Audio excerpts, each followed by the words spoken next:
Hablaremos del cortejo de Odín, el príncipe de los dioses nórdicos, a Rinda, una mujer que no terminaba nunca de aceptarlo. Comenzamos contando una tragedia famosa y acaso enojosa de contar porque la contamos cada 10 días, pero que es indispensable de recordar para entender el contexto de lo que vendrá después. La tragedia famosa es la muerte de Balder, el hijo preferido de Odín. Balder era casi invulnerable, recuerden ustedes que los dioses habían comprometido a todos los elementos del universo para que no le hicieran daño. Se olvidaron, sin embargo, de hacerle jurar tal cosa al muérdago, una planta humilde.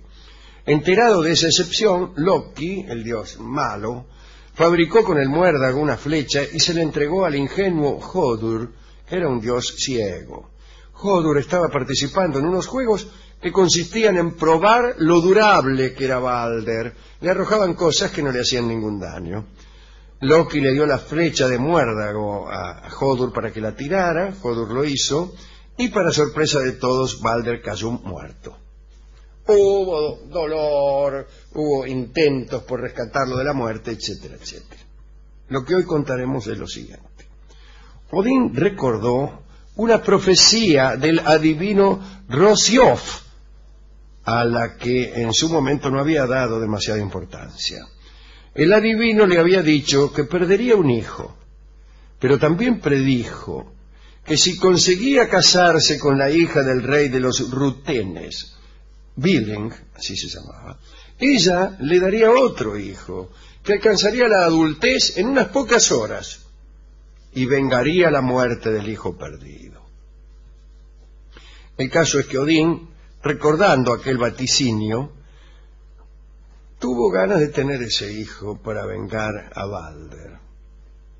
¿De qué le servía esa venganza? No lo sé. Pero viajó a tierra de los Rutenes para cortejar, disfrazado, a la princesa sugerida. Era común que los dioses se disfrazaran de mortales en su trato con los hombres. Tan común era en los mitos nórdicos como en los mitos griegos. Este carácter común obedecía a que en general los mitos nórdicos provenían de los mitos griegos, pero no siempre. Lamentablemente el cortejo de esta dama no fue fácil. Mientras Odín viajaba al reino de Viling, el rey estaba preocupado por ciertas invasiones que se le venían.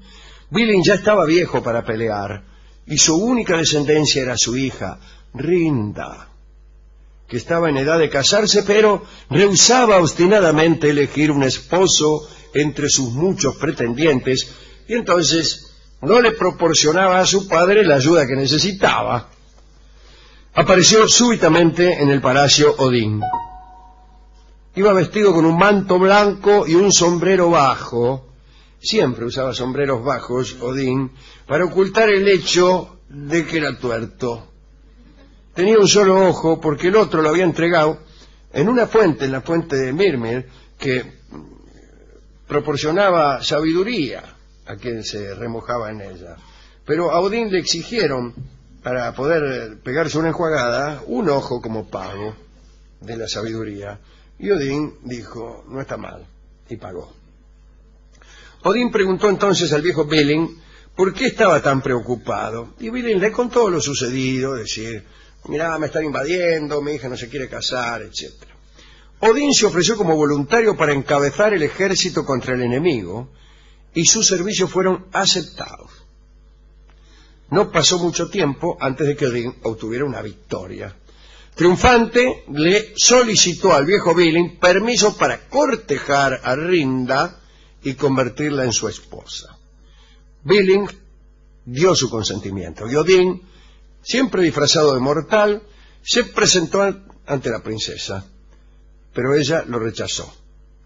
Incluso cuando él la quiso besar, le metió un castañazo y lo obligó a retirarse. Odín, sin embargo, no se rindió. Necesitaba amarla para vengar a su hijo Balder. Su siguiente paso fue asumir la forma de otro hombre. En este caso se trataba de un señor dueño de notables habilidades para la herrería. Así se presentó otra vez en la corte de Billing, fabricó algunos armamentos de plata y oro, multiplicó las riquezas del rey y obtuvo permiso otra vez para presentar respetos a la princesa.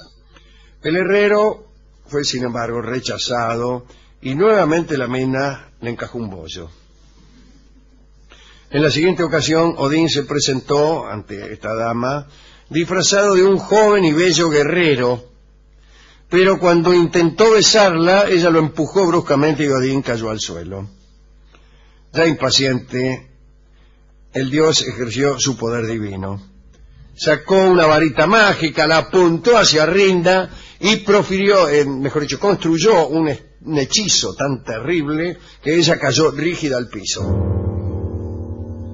Cuando recobró el conocimiento, el pretendiente había desaparecido, pero Rinda había perdido el juicio. El hechizo le había dejado una profunda melancolía, poblada de llanto perpetuo. En vano llamaron a sabios y curanderos, no pudieron consolarla. Entonces se presentó de nuevo Odín en todo su esplendor, ya no como un mortal, sino como lo que era, el príncipe de los dioses. Billing se sintió dispuesto a consentir lo que fuese. Odín desbarató el hechizo y Rinda se entregó finalmente a sus brazos. Y la profecía del adivino Roshoff vino a cumplirse. Rinda tuvo un hijo llamado Vali, que creció con una gran velocidad. En un solo día había alcanzado su estatura máxima. Vali, con un día de edad, corrió al Asgard, tomó un arco y una flecha para vengar la muerte de su hermano, y aunque el verdadero culpable era Loki, el malvado, Vali disparó su arco sobre Hodur, el dios ciego, y Hodur cayó muerto. De nada sirvió el cumplir esta venganza, pues Odín siguió tan triste como antes, y Balder no regresó, y nada bueno sucedió. Todos estos esfuerzos fueron inútiles, pero en alguna época la venganza era una institución que había que respetar mucho. Había que vengarse, aunque se supiera, como se sabe hoy, que la venganza no sirve para nada. Y lo digo yo. Así termina esta historia, donde los platos rotos fueron pagados por el pobre Hodur, que no entendía nada y que no tenía absolutamente ninguna culpa. Hemos ido a la discoteca y le hemos referido esta historia muchas veces al discotecario. No la entendió. Entonces fue resumida la historia del siguiente modo. Alguien requiere de amores a una dama y ésta lo rechaza. Le pareció demasiado complicada. El discotecario, la verdad que no le pone voluntad, porque ya... No, es un hombre que se aburre muy rápidamente ante la mínima complicación. Él prefiere las historias lineales y breves. Una vez había un hombre, punto. Esta es una historia límpida y sin conflicto. Había una vez un hombre. Listo. No es una historia plana. Me dirás, bueno, pero... de tan amplia puede ser compleja. Nos ha dicho Todorov que esa no es una historia, ya que no hay conflicto, ni hay valles, ni cuestas. Pero eso no lo entiende el discotecario. Después de la quinta vez, ya se lo explicamos con ademanes, y él nos dio una cifra, no un número, sino un ritmo, una forma musical, una forma musical criolla que se llama la cifra. Sí. Y hay una de ellas que se llama Criollita de sí que sí, que es lo que le decía Odín a Rinda. Criollita de sí que sí es una propuesta extraordinaria. ¿Y se llama una cifra? Sí. Así que vamos a escuchar a Carlos Gardel cantando esta cifra que se llama Criollita de sí que sí.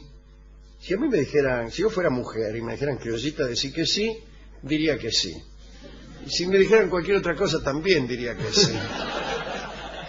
Pero no soy mujer. Y lo mismo digo que sí, ¿no? Escuchemos ya mismo esta cifra. Adelante, don Carlos.